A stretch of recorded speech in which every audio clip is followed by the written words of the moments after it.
Hey.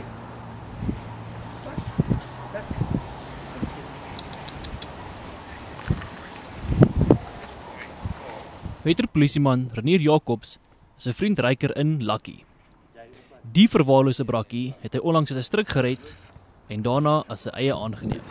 Dis basies op die hoek van wat is dit, R23 en R21. Hulle het so 'n paar maande terug of 'n paar jaar terug het hulle 'n persoon se lijk daar gekry.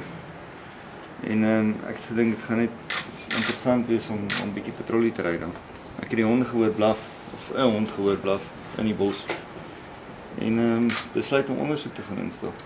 'n Glyknoop wat om die hondjie se poot was. Ons 'n bietjie gesukkel om los te kry.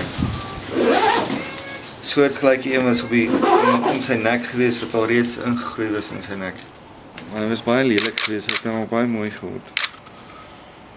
So, maar ja, dis Lucky. Persoonlik dink hulle eer die honde, ons het gebeendere en goed gekry van die honde. Ag mense, dis sagte hartjie kom by diere. Absoluut. Jy moet anders Ek moet sê ek voel meer vir diere soms vir mense, wel sommige mense. Dis het my aangetrek het na Lucky toe. Kyk hoe hoog is.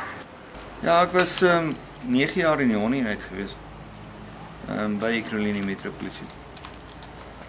En ek het maar liefde vir diere aangekweek so met die jare saam.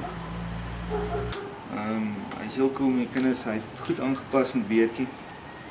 En ja, hy kort net 'n bad.